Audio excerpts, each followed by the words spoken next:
casual today was the attacker himself, who was shot by an officer on the scene. President Trump says that these attacks show the need for his travel ban.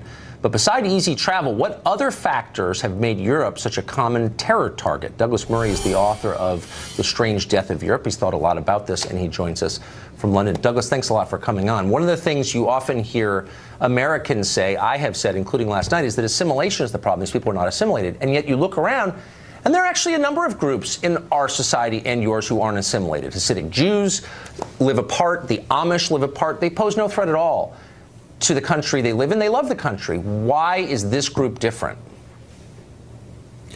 Well, that's the key question, the one that people in Europe, across my entire continent that I'm sitting in, are thinking about and mulling about at the moment. The political response is to tweak bits of anti-terrorism legislation. The British Prime Minister tonight has announced that she will even perhaps take Britain out of some of the human rights jurisdictions that we're under. And this is the sort of thing that all the politicians do across Europe. Another terrorist attack occurs and they have tweaks, effectively. But all the time, the public are wondering about these very deep problems underlying it, which include the one you just asked. What is it about people from these Muslim communities across Europe that mean that, you know, on an average Saturday night in London, just down the road from where I am, 3 young men of Pakistani, Moroccan, Libyan origin would end up stabbing repeatedly at young people while shouting, "This is for Allah." The truth is that it is obvious in one way. I mean, they are inspired by a version of Islam, a very violent and the worst possible version of Islam. But you know, our politicians are really stuck on this because they, through immigration rules they've had for decades, they brought this problem into Europe. And now they just seem to be totally unable to admit that or do any of the things that would solve it, because they gave us this problem.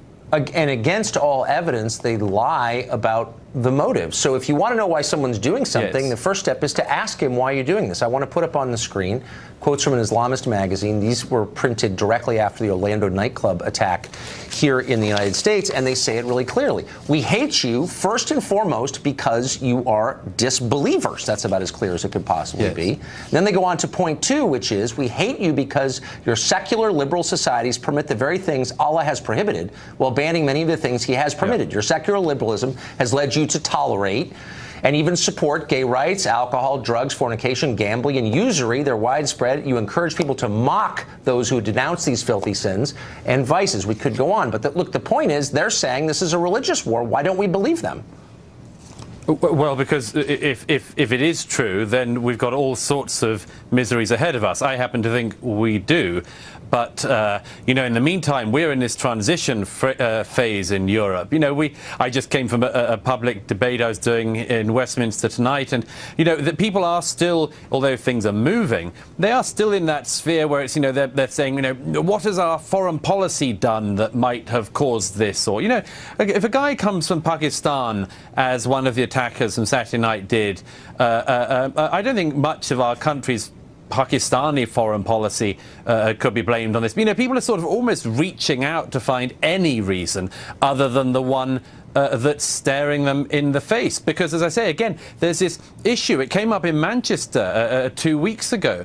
I mean, you know, people try to say, you know, what's our foreign policy problems that have caused this? Again, you know, nothing that means you'd blow up 22 people at an Ariana Grande concert in Manchester Arena on a Monday night. That's exactly right. But the person who did that, by the way, you know, his parents came to this country from Libya. They got asylum, and then their kid, at the age of 22, blew up 22 people, one for each year of life that this country had given him.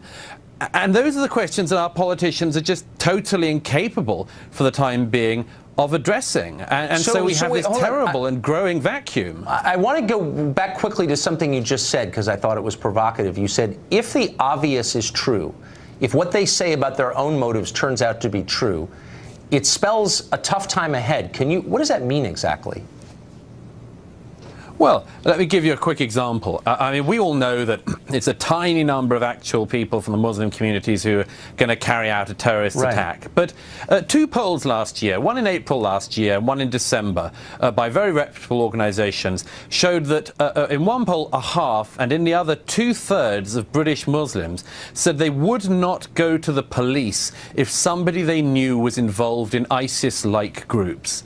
Now, the rest of us in Britain would go at the drop of a hat if somebody we knew of any background or orientation was involved in extremism. But that's what we're now facing. It's this question of, well, if they wouldn't even try to stop an attack like Saturday if they heard about them, where is the loyalty? What are they doing? What are they thinking? The truth is that a lot of those people, they want to defend the faith and protect their faith as they see it, more than they want to show, as it were, the loyalty that should be demanded by a nation of its subjects. Douglas, and as I say, we're still at the point where people don't want to demand that. No, because it's too scary. I'm buying your book right after this. Douglas, thank you for joining us. That was really interesting.